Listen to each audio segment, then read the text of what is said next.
நடிகை கஸ்தூரி அவர்கள் பேசின அந்த சர்ச்சைக்குரிய விஷயங்களை பற்றி நம்ம ஆகமத்தில் சொல்லப்பட்டிருக்க விஷயங்களை பேசிகிட்டு இருக்கிறோம். இதில் ருத்ர கணிகை, ருத்ர தாசி, அப்புறம் ருத்ர கன்னிகை அப்படின்னு மூவர்களை பற்றி இதுக்கு முன்னாடி ஒரு காணொலியில் பேசினோம். இதுக்கு அப்புறம் 3 பேர்கள் இருக்காங்க. அவங்க யார் அப்படின்னா ராஜ கணிகை, கிராம கன்னிகை, தாசி. இந்த 3 பேரை பற்றி இந்த காமிகாகமம் நூலில் குறிப்பிடப்பட்டிருக்குங்க. உங்களை பற்றி என்ன குறிப்பு இருக்குது அப்படின்னா, முதல்ல சொன்னோம் இல்லையா, சித் சக்தி, அதிலிருந்து உருவானவங்க தான் அந்த ருத்ர கணிகை, ருத்ர கன்னிகை, ருத்ர தாசிங்கிற 3 பேர். அதே மாதிரி ஜடசக்தி அப்படின்னு சொல்லி ஒரு சக்தி பேசப்பட்டிருக்கு. அந்த சக்தி 3 பிரிவாக பிரிக்கிறாங்க. ஒன்று துர்க்கை.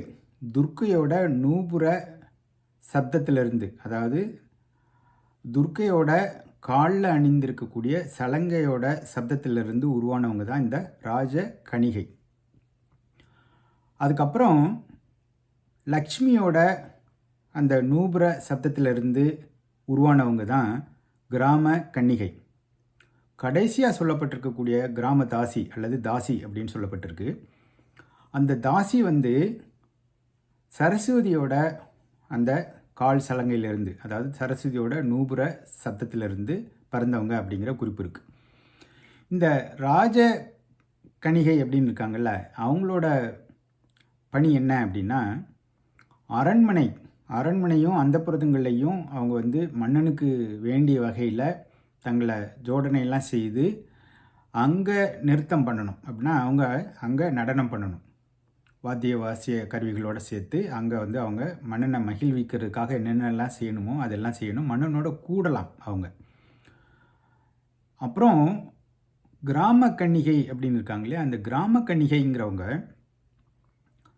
இந்த மன்னனை தாண்டி மற்றவங்களாம் இருக்காங்களே, மற்ற ஜாதிக்காரங்களாம் இருக்காங்க இல்லையா, அதில் முக்கியமாக இந்த சண்டாளர்கள், அப்புறம் அந்த புலையர்கள், அப்புறம் அந்த பஞ்சமர்கள், அவங்கள தவிர மற்றவங்களோட வீடுகள் வரைக்கும் கூட இவங்க போய் நிறுத்தம் பண்ணலாம், நாட்டியம் நடனம் பண்ணலாம், அவங்கள மகிழ்விக்கலாம், அவங்களோட கூடி ரமிக்கலாம், அவங்களோட கூடி உறவாடலாம், அவங்களோட கூடி சந்ததியை உண்டாக்கலாம் அப்படிங்கிற விஷயங்கள் அதில் சொல்லப்பட்டிருக்கு.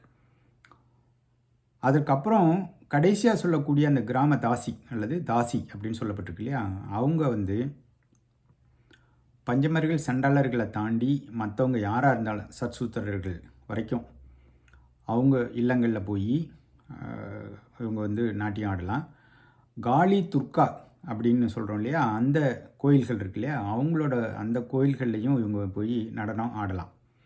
அதே மாதிரி தான் கிராம கன்னிகைன்னு சொல்லக்கூடிய அந்த கிராம கன்னியர்கள் சிவாலயங்களை தவிர்த்துட்டு, இந்த துர்க்கை அப்புறம் காளி கோயில்களை தவிர்த்துட்டு விஷ்ணு ஆலயம் எங்கெல்லாம் இருக்கோ அந்த விஷ்ணு ஆலயங்களில் நடனம் ஆடக்கூடிய ஒரு பொறுப்பு அவங்க கையில் இருக்குது. இந்த 3 மகளிர் இருக்காங்கல்ல, அதாவது ராஜ கணிகை, கிராம கன்னிகை, அப்புறம் தாசி, இந்த 3 பேருக்கும் பொட்டு கட்டுற அதிகாரம் இருக்கக்கூடியவர் முதல்ல நம்ம சொன்னோம்ல ஆச்சாரியார். அந்த ஆச்சாரியார் தான் இவங்களுக்கும் பொட்டு கட்டணும். எந்தெந்த வயசில் இவங்களுக்கு பொட்டு கட்டணும் அப்படிங்கிற விவரம் இந்த நூலில் குறிப்பிடப்பட்டிருக்கு. ராஜ கன்னிகை 9 வயசுலேருந்து 10 வயசுக்குள்ளே அவங்களுக்கு பொட்டு கட்டணும். இந்த கிராம கன்னிகை இருக்காங்கல்ல, 2வதா, அவங்களுக்கும் 10 அப்படிங்கிற வயசில் பொட்டு கட்டணும். தாசிங்கிறவங்க 12 வயசுக்குள்ளே அவங்களுக்கும் பொட்டு கட்டணும். மீறி வேறு வயசுகளில் அவங்க கட்டினா அந்த ராஜ்யத்துக்கு பெரிய நாசம் உண்டாகும்னு சொல்லப்படுது. அதனால் வயது வரம்புங்கிறது ரொம்ப முக்கியம். இந்த வயதுக்குள்ளே அவங்களுக்கு அந்த ஆச்சாரியார் பொட்டு கட்டணுங்கிற விஷயம் சொல்லப்பட்டிருக்கு. எங்கே பொட்டு கட்டணும் அப்படிங்கிற விஷயமும் அது சொல்லப்பட்டிருக்கு. குறிப்பாக உதாரணத்துக்கு ராஜகணிகைக்கு துர்க்கை கோயில் இருக்கு இல்லையா, அந்த புறத்தில் அந்த துர்க்கை கோயில் இருந்ததுன்னா அங்கே பண்ணணும், அப்படி இல்லைன்னா சிவாலயங்களில் பண்ணணும் அப்படிங்கிற குறிப்பு இருக்குது. கிராம கன்னிகைக்கும் அதே மாதிரி சைவ ஆலயங்கள் தவிர்த்து விஷ்ணு ஆலயங்கள் இருக்கு இல்லையா, விஷ்ணு ஆலயங்களில் அவங்களுக்கு பொட்டு கட்டணும். அப்புறம் கடைசியாக இருக்கக்கூடிய தாசி இருக்காங்கல்ல, அவங்களுக்கு துர்க்கையம்மனோ அல்லது காளியம்மன் கோயிலில் வச்சு பொட்டு கட்டணும் அப்படிங்கிற குறிப்பும் இருக்குது. இந்த தகவலோட இதோட சேர்த்து ரொம்ப முக்கியமான தகவல் என்னென்னா, இந்த 6 பேர்களை நம்ம பார்த்தோம், ருத்ர கணிகையிலிருந்து கடைசியாக தாசி வரைக்கும். இந்த 6 பேர்களோட உறவு வச்சுக்கிறவங்க இருக்காங்கல்ல, யாரெல்லாம் வந்து கலப்பு பண்ணுறாங்க, யாரெல்லாம் சமூகம் பண்ணுறாங்க அப்படின்னு இருக்கு இல்லையா, அந்த உறவுனால பிறந்தவங்களோட டீட்டெயில் வந்து இந்த நூலில் ரொம்ப டீட்டெயிலாக சொல்லப்பட்டிருக்கு. அவங்களோட பேர்கள்லேருந்து அவங்களோட பணி, இந்த கோயிலில் வந்து அவங்க என்ன காரியம் பண்ணணும், என்ன பணி செய்யணும், என்ன வேலை செய்யணும் அப்படிங்கிற விஷயங்கள் அதில் சொல்லப்பட்டிருக்கு. அதில் குறிப்பாக கொஞ்சம் பேரோட லிஸ்ட்டை மட்டும் நான் எடுத்து சொல்ல இருக்கிறேன். அதில் வந்து முதல்ல ஒருவர் வந்து பட்டாரகர் அப்படின்னு ஒரு பேர் வந்து இந்த நூலில் சொல்லப்பட்டிருக்கு. இந்த பட்டாரகர் வந்து யாருக்கும் ஏற்படுற உறவில் பிறக்கிறார் அப்படின்னா, ருத்ர கணிகைன்னு சொல்லி முதல்ல ஃபஸ்ட்டு ஒரு கணிகையோட பேரை நம்ம பார்த்தோம். இந்த ருத்ர கணிகைக்கும் ஆச்சாரியார்னு சொல்லக்கூடிய முதல்ல வர்றார் இல்லையா, மிக சக்தி வாய்ந்தவர், எல்லா அதிகாரங்களும் இருக்கக்கூடியவர் இருக்கார் இல்லையா அந்த கோயிலில். அந்த ஆச்சாரியருக்கும் ருத்ர கணிகைக்கும் ஏற்படுற உறவில் பிறந்தவங்களுக்கோட பேர் தான் பட்டாரகர். இந்த பட்டாரகர்களோட பணி என்னென்னா, கோயிலில் நடக்கக்கூடிய பூஜையின் போது அங்கே திராவிட பாஷையில் பாடக்கூடிய பாடல்கள் இருக்குல்ல, அது வந்து இவங்க தான் பாடணும். உதாரணத்துக்கு தேவாரம் திருவாசகம்லாம் பாடுற ஓதுவார்கள் இருக்காங்க இல்லையா, அந்த மாதிரி பாடக்கூடியவங்களை தான் பட்டாரகர் அப்படின்னு சொல்லி இந்த நூலில் குறிப்பிடப்பட்டிருக்கு. இந்த பட்டாரகர்களோட வேலை என்னென்னா, திராவிட பாஷையில் இருக்கக்கூடிய கிரந்தங்களை அவங்க வந்து அத்தியனம் பண்ணணும், அங்கே பஜனையின் போது அதை பாடணும், அதை பாடி முடிக்கிற வேலை தான் இந்த பட்டாரகர்களோட வேலை. இது வந்து இந்த நூலில் ரொம்ப தெளிவாக சொல்லப்பட்டிருக்கு. திராவிட வேதங்கள் அப்படின்னா தேவாரம் திருவாசகம்ன்ற குறிப்பு கூட இருக்குது. அடுத்து வந்து பட்டுகர் அப்படின்னு ஒரு பேர் குறிப்பிடப்பட்டிருக்கு இந்த நூலில். இந்த பட்டுகர் யார் அப்படின்னா, ருத்ர கன்னிகைக்கும் ஆச்சாரியருக்கும் ஏற்படக்கூடிய உறவில் பிறந்தவங்க தான் பட்டுகர். இவங்க யார் அப்படின்னா, கோயிலில் தண்டம் ஏந்தி உற்சவ சமயத்தில் பொதுமக்களை விலக்கி விடக்கூடிய ஒரு பணி செய்கிறவங்க. கூட்டம் இருந்ததுன்னா நம்ம இன்றைக்கும் பார்க்குறோம், தண்டம் ஏந்தி அந்த உடையெல்லாம் ரொம்ப பிரம்மாண்டமாக உடுத்தி சில பேர் வந்து அந்த ஊர்வலத்தோடு சேர்ந்து போவாங்க. அவங்க வந்து சில வார்த்தை பிரயோகங்கள்லாம் சொல்லிகிட்டே போகிறத நம்ம இன்றைக்கி பார்க்குறோம். மக்களை விலக்கி விடுறது இருக்கலாம், அப்படி ராஜா வரார் அப்படின்னு சொல்லி நம்ம சொல்லுவாங்க இல்லையா, அது மாதிரி சொல்கிற கட்டியும் சொல்கிற மாதிரி இவங்களும் இந்த ஆலயத்தில் மூர்த்தம் வெளியில் கிளம்பும்போது, உற்சவ மூர்த்தி வெளியில் கிளம்பும்போது சொல்லக்கூடியது இவங்களோட பணியாக இருக்குது. அதுக்கு முக்கியமாக கையில் வந்து தண்டத்தை ஏந்தி இவங்க அது செய்யணும் அப்படிங்கிற குறிப்பு இருக்குது. இந்த பட்டுகர் இவங்க யாருக்கு பிறக்கிறவங்க அப்படின்னா, ருத்ர கன்னிகைக்கும் ஆச்சாரியருக்கும் இடையில் ஏற்பட உறவுகளில் பிறக்கிறவங்க. மூணாவதாக கௌசும்பகர் அப்படிங்கிற ஒரு பேர் இந்த நூலில் குறிப்பிடப்படுது. அவங்க யார் அப்படின்னா, ருத்ரதாசின்னு சொல்லி மூணாவது கேட்டகரி இருக்காங்கல்ல, அந்த ருத்ரதாசிக்கும் ஆச்சாரியாருக்கும் ஏற்படக்கூடிய உறவில் பிறக்கிறவங்க.